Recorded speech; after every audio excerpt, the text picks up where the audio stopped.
میرے پیارے نبی صلی اللہ علیہ وآلہ وسلم کے پیارے غلاموں، رمضان المبارک کا دوسرا عشرہ مغفرت شروع ہو چکا ہے، اور رمضان المبارک میں رحمتیں ہی رحمتیں ہیں، برکتیں ہی برکتیں ہیں، اور بخشش و مغفرت کے اللہ رب العزت نے کئی دروازے کھول رکھے ہیں۔ رمضان المبارک میں جہاں ہم دیگر عبادات پہ بہت توجہ دیتے ہیں، نماز پہ توجہ دیتے ہیں، تراویح اور تلاوت قرآن پاک کی کوشش کرتے ہیں، اسی طرح رمضان المبارک میں صدقات و خیرات اور زکوٰۃ کا سلسلہ بھی بہت زیادہ پہلے سے بھی زیادہ ہوتا ہے۔ دوستان ذوالفقار، حضور نبی کریم صلی اللہ علیہ وآلہ وسلم نے جو صدقہ و خیرات کے فضائل بیان کیے اور جتنی ترغیب دلائی، جس انداز میں حضور صلی اللہ علیہ وسلم نے ارشادات فرمائے، تو اس سے پتہ چلتا ہے کہ انفاق فی سبیل اللہ کی راہ میں خرچ کرنا یہ ایک بہت پسندیدہ کام ہے، اور مال کی محبت یہ کوئی اتنی اعلیٰ چیز نہیں ہے، بلکہ مال کی محبت کو کم کرنے کے لیے یہ سلسلہ بتایا گیا ہے کہ آپ زکوٰۃ دیں، صدقہ و خیرات کریں، تاکہ آپ کے دل سے مال کی محبت بھی کم ہو اور بخل بھی کم ہو۔ چونکہ بخیل جو ہے وہ لوگوں سے بھی دور ہوتا ہے، اللہ سے بھی دور ہوتا ہے، اور زکوٰۃ ادا کرنے سے سخاوت پیدا ہوتی ہے، اور سخی اللہ سے بھی قریب ہوتا ہے، لوگوں سے بھی قریب ہوتا ہے۔ مومنین کی، متقین کی جو صفات قرآن پاک میں بیان کی گئی ہیں، ہدی للمتقین، یہ قرآن پاک متقیوں کے لیے ہدایت ہے۔ الذین یؤمنون بالغیب، ایک تو وہ متقی ہیں جو ایمان بالغیب رکھتے ہیں۔ الذین یؤمنون بالغیب ویقیمون الصلاۃ، اور نماز کو بھی قائم کرتے ہیں۔ ومما رزقناہم ینفقون، اور اللہ کے دیے ہوئے رزق میں سے خرچ بھی کرتے ہیں۔ انفاق فی سبیل اللہ یہاں بھی مراد ہے، اور ترغیب بھی دلائی گئی۔ قرآن پاک میں انفاق فی سبیل اللہ کے حوالے سے بڑی کثرت کے ساتھ آیات موجود ہیں، اور اللہ رب العزت نے ارشاد فرمایا وَأَنفِقُوا فِي سَبِيلِ اللَّهِ وَلَا تُلْقُوا بِأَيْدِيكُمْ إِلَى التَّهْلُكَةِ وَأَحْسِنُوا إِنَّ اللَّهَ يُحِبُّ الْمُحْسِنِينَ، اللہ کی راہ میں خرچ کرو۔ وَأَنفِقُوا فِي سَبِيلِ اللَّهِ وَلَا تُلْقُوا بِأَيْدِيكُمْ إِلَى التَّهْلُكَةِ، اور اپنے ہاتھوں سے اپنے آپ کو ہلاکت میں نہ ڈالو۔ وَأَحْسِنُوا، اچھے انداز سے خرچ کرو۔ إِنَّ اللَّهَ يُحِبُّ الْمُحْسِنِينَ، اور اللہ رب العزت محسنین سے، اچھے انداز سے خرچ کرنے والوں سے محبت کرتا ہے۔ صحابہ کرام اس کا شان نزول کیا بیان کرتے تھے کہ اس آیت کریمہ کب نازل ہوئی؟ تو حضرت دھاک بن جبیر فرماتے ہیں کہ انصار اللہ کے راستے میں خرچ کیا کرتے تھے۔ ایک سال قحط آ گیا، حالات ذرا دشوار ہو گئے، تو انہوں نے یہ سوچنا شروع کر دیا کہ اس سال تو صدقہ کرنے کی کوئی ضرورت نہیں ہے، اس سال تو کوئی اللہ کے راستے میں خرچ کرنے کی ضرورت نہیں ہے، کیونکہ حالات بہتر نہیں ہیں، قحط سالی ہے۔ اس طرح کا جب انہوں نے سوچنا شروع کیا، اس موقع پہ اللہ رب العزت نے قرآن مجید فرقان حمید کی آیت نازل، کہ گویا اللہ کے راستے میں خرچ نہ کرنا یہ اپنے آپ کو ہلاکت میں ڈالنے والی بات، اور یہ متعدد صحابہ کرام اس آیت کریمہ کی یہ تفسیر کیا کرتے ہیں۔ حضرت حذیفہ رضی اللہ تعالیٰ عنہ فرماتے ہیں کہ وَلَا تُلْقُوا بِأَيْدِيكُمْ إِلَى التَّهْلُكَةِ، اس سے مراد کہ اپنے آپ کو اپنے ہاتھوں سے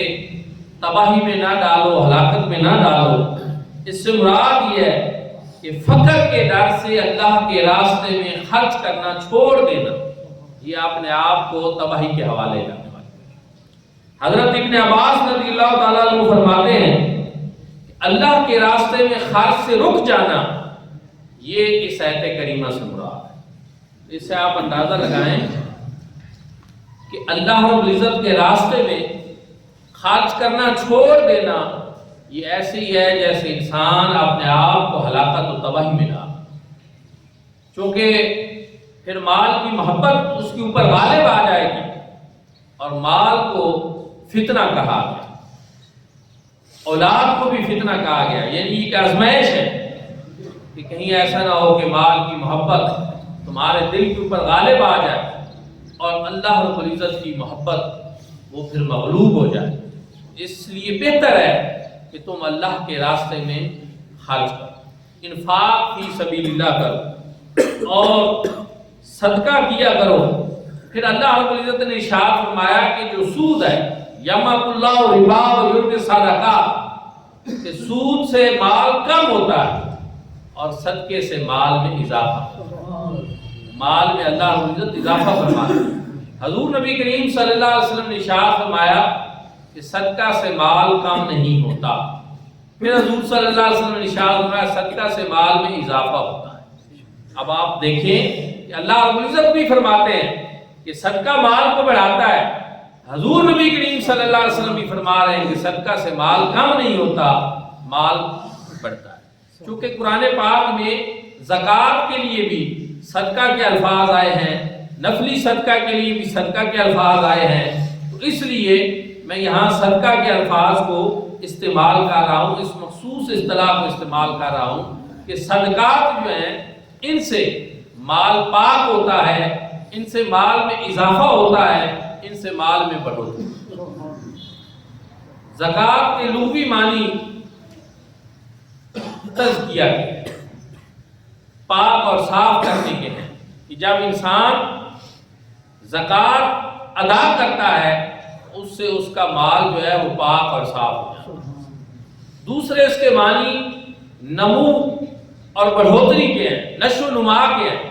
کہ زکوٰۃ سے مال بڑھتا ہے، کم نہیں ہوتا۔ اگر آپ اس بات کو سمجھنا چاہیں تو میں ایک مثال کے ذریعے آپ کو سمجھا سکتا ہوں کہ کسی کا باغ ہو اور اس باغ میں بہت سی فالتو جڑی بوٹیاں اگائیں، تو کیا اب ان جڑی بوٹیوں کو اگنے دینا یہ باغ کے لیے مفید ہے، یا ان کو تلف کر دینا اور ختم کر دینا یہ باغ کے لیے مفید ہے؟ تو میرے بھائی اور دوستوں، ان کو تلف کرنا، ختم کر دینا، اس سے باغ کے مال میں کمی نہیں آئے گی بلکہ اضافہ ہوگا، بڑھوتری آئے گی، کیونکہ وہ چیزیں جو ہیں زائد چیزیں ہیں، اور مال کے اندر بھی اس طرح بہت سارا مال جمع ہو جاتا ہے، انسان کو ناسمجھی سے بھی، نہ چاہتے ہوئے بھی بعض دفعہ مال میں اس طرح کا مال جو ہے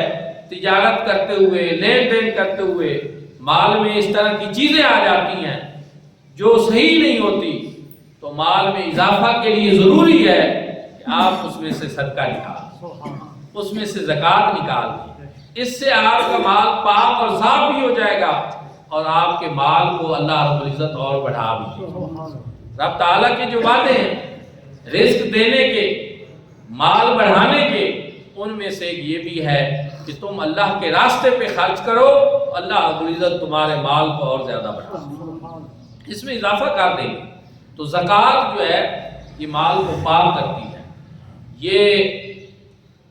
مال میں بڑھوتری کا سبب ہوتی ہے۔ اور دوستو اور بھائیو، پھر ایک اور چیز بھی ہے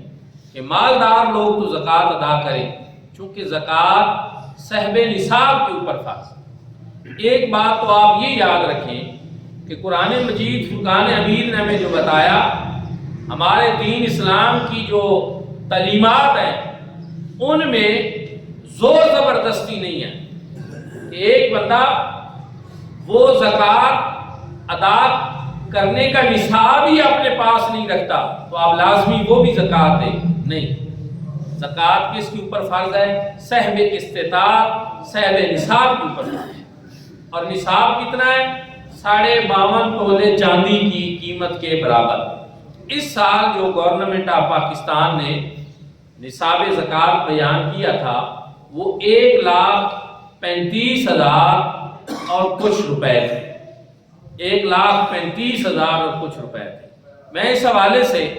تھوڑا سے مسائل آپ کو بیان بھی کرنا چاہتا ہوں۔ زکوٰۃ کی فرضیت یہ قرآن پاک سے ثابت ہے، حضور نبی کریم صلی اللہ علیہ وسلم کے فرمان سے بھی ثابت ہے، اجماع امت سے بھی ثابت ہے۔ یعنی جن چیزوں سے ہمارے دلائل ثابت ہوتے ہیں ان میں سے قرآن، سنت، اجماع، ان سب چیزوں سے زکوٰۃ ثابت ہے۔ قرآن پاک میں اللہ رب العزت نے فتاوی شامی میں ہے کہ نماز کے ساتھ 32 مرتبہ زکوٰۃ کا حکم ارشاد ہوا۔ اس سے آپ اندازہ لگائیں کہ ایمان کے بعد سب سے زیادہ زور نماز پہ دیا گیا ہے اور نماز کے بعد سب سے زیادہ زور زکوٰۃ پہ۔ ایمان اور نماز کے بعد پھر زکوٰۃ کا نمبر 32 مرتبہ قرآن پاک میں نماز کے ساتھ اس کا حکم آیا ہے۔ تو اس سے پتہ یہ چلتا ہے کہ زکوٰۃ کی بہت زیادہ اہمیت۔ نماز جیسی عبادت کے فوراً بعد متصل بعد اقیم الصلاۃ وآتوا الزکاۃ، اقیم الصلاۃ وآتوا الزکاۃ، اس طرح کے احکامات جو ہیں اللہ رب العزت نے ارشادات فرمائے ہیں، نماز قائم کرو اور زکوٰۃ ادا کرو۔ تو زکوٰۃ ایک اہم فریضہ ہے، لیکن ہے کس کے اوپر؟ صاحب نصاب، صاحب استطاعت کے اوپر۔ 52.5 تولے چاندی کی قیمت کے برابر جس کے پاس سامان تجارت، نقدی، سونا، چاندی وغیرہ ہوں اس کے اوپر جو ہے وہ زکوٰۃ ہوتی ہے۔ صرف سونا، اگر کسی کے پاس کوئی نقدی نہیں، چاندی نہیں، مال تجارت نہیں، تو اس کے پاس اگر سونا 7.5 تولے سے زائد ہے تو اس کے اوپر زکوٰۃ ہے، اور چاندی 52.5 تولے، اگر اس کے پاس اور چیزیں نہیں ہیں تو پھر 52.5 تولے چاندی ہے تو اس کے اوپر زکوٰۃ ہے۔ لیکن اگر اس کے پاس کچھ سونا ہو، کچھ اگر چاندی ہو، کچھ اگر نقدی ہو یا مال تجارت ہو، تو پھر ان ساری چیزوں کو ملا کر نصاب اگر 52.5 تولے چاندی کے برابر پہنچے، 1,35,000 کے برابر پہنچ جائے، تو پھر اس کے اوپر زکوٰۃ ہوگی اس صورت میں کہ وہ جو اس کے ضروری اخراجات ہیں، ضروریات اصلیہ جو ہیں وہ نکال کر اس کے بعد جو رقم باقی بچے گی اس کے اوپر زکوٰۃ۔ ضروریات زندگی، ضروریات اصلیہ سے کیا مراد ہے؟ بجلی کا ماہانہ بل، اس کو آپ نکال سکتے ہیں، بچے پڑھ رہے ہیں اسکولوں میں ان کی فیسیں آپ اس میں سے نکال سکتے ہیں، اگر کرایہ دار ہے، مکان کرائے پہ ہے،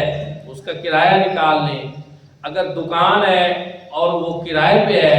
تو اس کا کرایہ آپ ماہانہ نکال لیں۔ ان ساری چیزوں کو آپ اس میں سے منہا کرتے چلے جائیں، پھر سارے مال تجارت کو، نقدی کو، سونا چاندی کو ملائیں، اور پھر اس کے بعد یہ ساری چیزیں جو اس طرح کے ضروری اخراجات ہیں یہ اس سے منہا کرنے کے بعد اگر آپ کے پاس 1,35,000 روپے کے برابر نقدی، سونا چاندی، مال تجارت بنتا ہے تو پھر آپ صاحب نصاب ہیں اور آپ کو چاہیے کہ آپ زکوٰۃ دیں۔ جتنی وہ رقم بنے گی اس کے اوپر جو ہے 100 کے اوپر 2.5% جو ہے 2.5 روپے وہ زکوٰۃ ہوتی ہے۔ ساری رقم کو جمع کرنے کے بعد اگر آپ اس کو 40 کے اوپر تقسیم کر دیں تو وہ آپ کی زکوٰۃ نکل آئے۔ دوستو اور بھائیوں، پھر ایک اور چیز بھی ہے کہ زکوٰۃ کی ادائیگی میں نیت ضروری ہے کہ آپ زکوٰۃ دیتے وقت دل میں نیت کر لیں، ارادہ کر لیں کہ یہ میں زکوٰۃ دے رہا ہوں، فقیر اور مسکین کو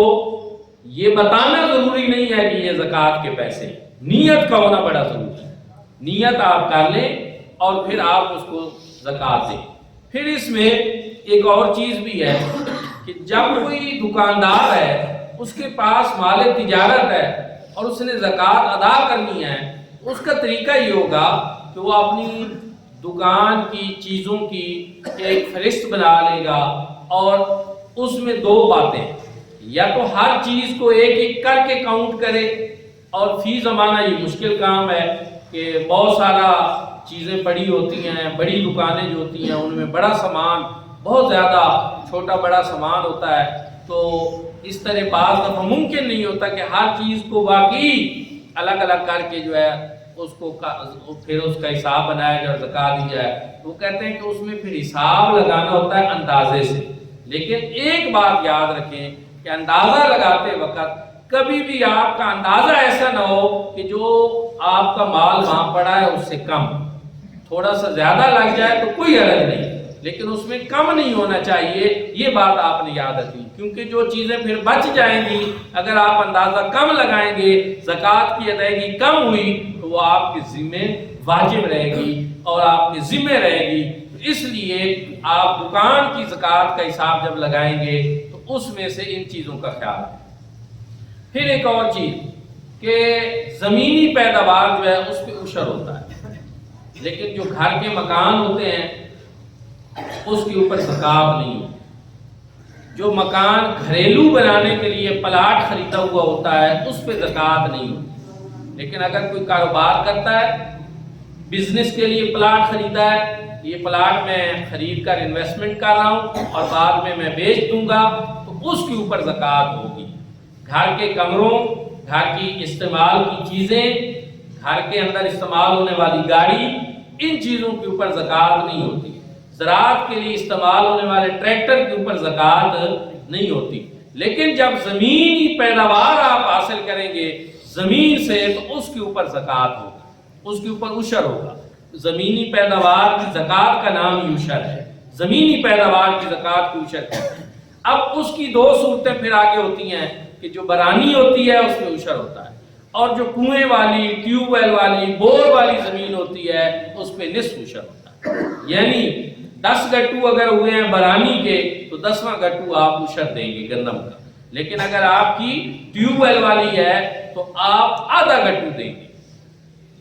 سمجھ رہے ہیں؟ 10 گٹوؤں کے اوپر آپ آدھا گٹو دیں گے، یعنی وہ کم رکھا گیا ہے۔ کیوں؟ کیونکہ شریعت مطالعہ یہ سمجھتی ہے کہ بندے کے اخراجات بھی زیادہ ہوئے ہیں اور اس پہ محنت زیادہ ہوئی ہے، مشقت زیادہ ہوئی ہے، اس محنت اور مشقت کو دیکھتے ہوئے پھر عشر کو بھی کم کر دیا۔ تو اس لیے زکوٰۃ اور صدقات کا یہ طریقہ ہے کہ آپ اس کی ادائیگی کریں، اور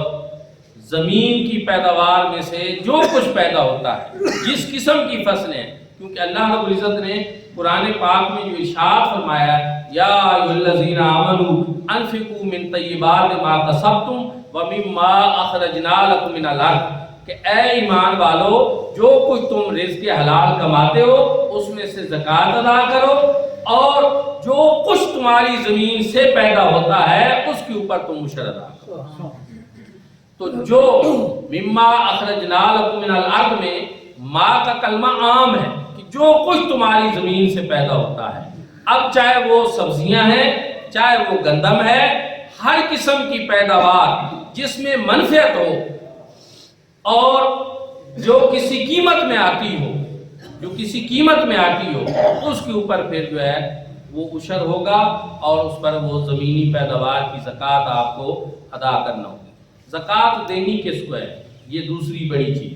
8 مصارف زکوٰۃ قرآن پاک نے بیان کی، فقراء ہیں، مساکین ہیں، اور عاملین زکوٰۃ ہیں، مؤلفۃ القلوب کا بھی ہے، اگرچہ اب اجماع امت اس پہ ہے کہ اب اس کی ضرورت نہیں ہے، اللہ کی راہ میں نکلے ہوئے لوگ جو ہیں وہ بھی اس میں شامل ہیں، وابن السبیل بھی۔ اب ایک بات اور دوستوں اور بھائیوں، زکوٰۃ جو ہے یاد رکھیں کہ یہ بنی ہاشم جو ہے ان کے اوپر زکوٰۃ نہیں لگتی، اور بنی ہاشم جو ہیں ان میں بنی عبد المطلب بھی شامل ہیں، اور آگے جب مزید تقسیم ہوگی تو فاطمی اور غیر فاطمی سادات بھی اس میں شامل ہیں۔ مثلا یہاں وادی سون میں اوان حضرات جو ہیں وہ بکثرت موجود ہیں، اور اوان کا شجرہ نسب جو ہے وہ حضرت مولا علی کرم اللہ وجہ سے ملتا ہے، چاہے وہ حضرت عباس کے ذریعے سے ہو، چاہے وہ محمد بن حنفیہ کے ذریعے سے ہو۔ تو اب جو ہے اوان جو ہے وہ زکوٰۃ نہیں لے سکتا، یہ بات آپ ذہن نشین کر لیں، چونکہ وہ بنی ہاشم میں سے بنتے ہیں، وہ زکوٰۃ نہیں لے سکتے، اوان کو زکوٰۃ دی نہیں جا سکتی۔ یہ چیز بھی آپ اس کو ذہن نشین کر لیں، اور یہ آپ کو معلوم ہونی چاہیے۔ اور یہ صرف یہ نہیں بات کہ یہ کوئی میرا انفرادی مسئلہ ہے، ہماری تمام جو کتب فقہ ہیں ان سب میں یہی بات ہے، ہمیشہ سے آ رہی ہے کہ بنو ہاشم جو ہیں سادات فاطمی اور غیر فاطمی سادات، جو حضرت مولا علی کی وہ اولاد جو حضرت سیدہ فاطمہ الزہرا رضی اللہ تعالی عنہا سے نہیں، لیکن ان کی اور جو ہے ازواج سے ہیں اور ان کے اور بیٹوں سے ہیں، تو ان کے اوپر جو ہے زکوٰۃ نہیں ان کو دی جا سکتی، اس لیے سادات کو بھی زکوٰۃ نہیں دی جا سکتی، ان کے لیے خمس ہوتا ہے، یا آپ اپنے دیگر مال سے جو ہے ان کو آپ عطیہ کریں، ہدیہ پیش کریں، تحائف پیش کریں اور ان کی خدمت کریں۔ یہ بھی ایک چیز ہے کہ ہم نے اس چیز کو نظر انداز کر دیا ہوا ہے کہ بہت سارے ہم دیکھتے ہیں کہ سادات کرام وہ صدقہ نہیں لے سکتے، زکوٰۃ نہیں لے سکتے، لیکن فی زمانہ وہ اس معنی میں لوگوں سے بیان بھی نہیں کرتے، قسم و پرسی کا شکار ہوتے ہیں، تو ان کے لیے ان کا خیال رکھنا بھی جو ہے یہ بڑا ضروری ہے۔ لیکن آپ صدقہ واجبہ ان کو نہیں دے سکتے، زکوٰۃ نہیں ان کو دے سکتے، آپ ان کو ہدایت تحائف وغیرہ کی صورت میں ان کی خدمت جو ہے وہ آپ کر سکتے ہیں۔ اچھا، اسی طرح زکوٰۃ کی ادائیگی میں ایک چیز اور جو ہے کہ اگر کسی شخص نے کسی کو قرض دیا ہوا اور وہ چاہتا ہے کہ وہ قرض زکوٰۃ کی نیت سے معاف کر دے، تو یہ طریقہ درست نہیں ہے۔ اس کی پھر دو صورتیں ہیں، یا تو پہلے وہ اس کو زکوٰۃ دے دے اور پھر اس سے اپنے قرض کا مطالبہ کرے کہ میں نے دیے آپ کو پیسے زکوٰۃ کے، تو اس میں سے میرا قرض واپس کر، تو پھر بھی ٹھیک ہو جائے گا۔ یا پھر مقروض جو ہے وہ کہیں سے ادھار اٹھا کر ایک دفعہ اپنا قرض واپس کرے اور یہ شخص اس کو زکوٰۃ دے دے، تو اس صورت میں بھی پھر زکوٰۃ ادا ہو سکتی ہے۔ تو یہ زکوٰۃ کی، اور زکوٰۃ کے لیے یہ ہے کہ ایک بات اور یاد رکھیں کہ زکوٰۃ کے لیے رقم کے اوپر حولان حول ضروری ہے، سال کا گزرنا ضروری ہوتا ہے، اس صورت میں کہ سال کے شروع میں صاحب نصاب ہو بندہ، اور پھر سال کے آخر پر جو ہے پھر صاحب نصاب، درمیان میں رقم گھٹتی بڑھتی رہے، مال تجارت ہے، دکان میں سودا ہے، نقدی ہے، بڑھ رہی ہے، کم ہو رہی ہے، اس کا اعتبار نہیں ہوگا۔ سال کے شروع میں ہوگا، مثلا آج 11واں روزہ ہے تو آج کا اعتبار ہوگا، اور آئندہ سال پھر جب 11 رمضان المبارک آئے گی تو پھر زکوٰۃ کا اعتبار ہوگا۔ زکوٰۃ میں شمسی سال کا اعتبار نہیں ہوتا، عیسوی کا، قمری سال کا اعتبار ہوتا ہے۔ قمری سال دنوں کے اعتبار سے ذرا چھوٹے ہوتے ہیں، اگر شمسی کا اعتبار کیا جائے گا تو کچھ دنوں کی زکوٰۃ پھر رہ جائے گی، اس لیے زکوٰۃ کی ادائیگی میں آپ اسلامی مہینوں کا جو ہے وہ لحاظ رکھیں گے اور قمری سال کا لحاظ رکھیں گے، یہ بات بھی آپ کو ذہن نشین ہونی چاہیے۔ دوستانی ذکر پھر اس میں ایک اور بات ہے کہ زکوٰۃ اور صدقات اور خیرات جو ہیں یہ آپ کے قریبی رشتہ دار جو غریب ہیں ان کو دینا یہ اچھی بات ہے، فضیلت والی بات ہے، کیونکہ اس میں پھر دو فائدے ہوتے ہیں، ایک زکوٰۃ کی ادائیگی بھی اور ایک صلہ رحمی بھی،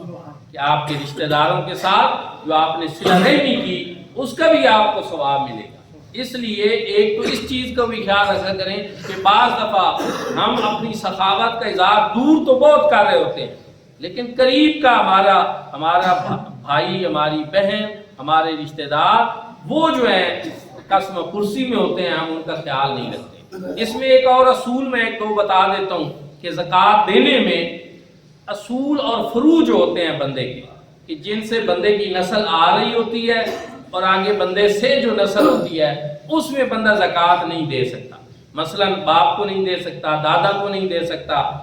ماں کو نہیں دے سکتا، نانی نانے کو نہیں دے سکتا، دادی دادے کو نہیں دے سکتا. جہاں سے بندے کی نسل آ رہی ہے ان میں زکوٰۃ نہیں دے سکتا، یا جہاں سے بندے کی نسل چل رہی ہے ان میں زکوٰۃ نہیں دے سکتا. مثلا بیٹی بیٹے کو نہیں دے سکتا، پوتی پوتے کو بندہ زکوٰۃ نہیں دے سکتا، نواسی نواسے کو بندہ زکوٰۃ نہیں دے سکتا. لیکن جو سائیڈ پہ رشتہ دار ہیں، مثلا بھائی ہے،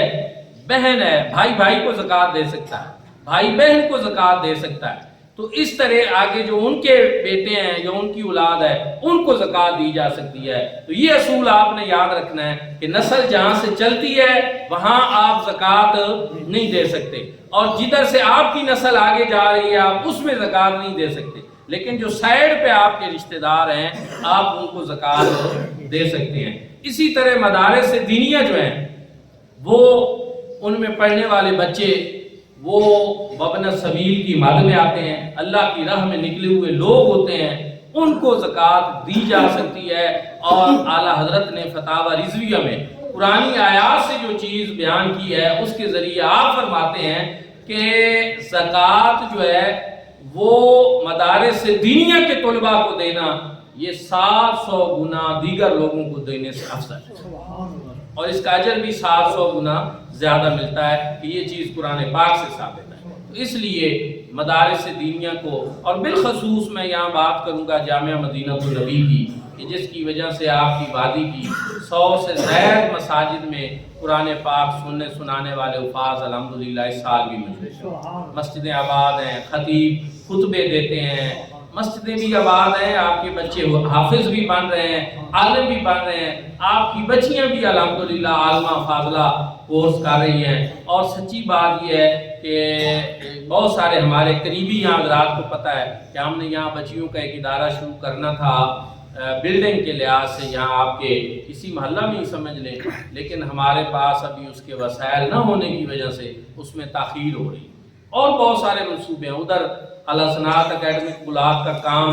تعمیرات کا جاری ہے، اس کے لیے ہمیں بہت سارے وسائل کی ضرورت ہے. تو رننگ اخراجات جو ہیں ہمارے ادارے کے 5 لاکھ کو وہ کراس کر جاتے ہیں ہر مہینے. مہنگائی کا دورہ ہے، تو اس لیے آپ جہاں اپنی زکوٰۃ، فطرانہ اور صدقہ دینا چاہتے ہیں تو آپ جامعہ مدینہ النبی کو ضرور یاد رکھیں. صدقہ فطر کی جو رقم ہے وہ 340 روپے بنتی. بعض دوستوں نے، بعض علماء کرام نے 300 روپے بھی جو ہے وہ بیان کیا ہے، لیکن 340 روپے یہ سب سے بہتر ہے. اس میں صدقہ فطر کی ادائیگی پورے طریقے سے ہو جاتی ہے، چونکہ بعض چیزوں میں اختلاف ہوتا ہے مقدار کا، چیزوں کا. تو یہ وہ رقم ہے کہ آپ پورے اطمینان کے ساتھ ادا کر سکتے ہیں کہ میرا صدقہ فطر جو ہے ادا ہو رہا ہے. جن لوگوں کو زکوٰۃ دی جا سکتی ہے انہی لوگوں کو صدقہ فطر بھی دیا جا سکتا ہے. اور صدقہ فطر آپ شروع رمضان سے ادا کرنا چاہیں تو کر سکتے ہیں، نماز عید سے پہلے تو یہ اس کی ادائیگی کا وقت ہوتا ہے. تو یہ بھی جو ہے اچھی چیز ہے، اس سے روزوں میں کمی کوتاہی جو رہ جاتی ہے اللہ رب العزت کو پوری فرما دیتے ہیں. اور صدقہ بلاؤں کو بھی ٹالتا ہے، صدقہ مصیبتوں کو بھی ٹالتا ہے. حضور نبی کریم صلی اللہ علیہ وسلم نے ارشاد فرمایا کہ صدقہ جو ہے وہ اس کے ذریعے تم اپنے مریضوں کا علاج کرو، صدقہ کے ذریعے تم اپنے مریضوں کا علاج کرو. تو یہ صدقہ فطر بھی اس میں شامل ہے، زکوٰۃ بھی اس میں شامل ہے، صدقات واجبہ نافلہ سب ان چیزوں میں شامل ہے.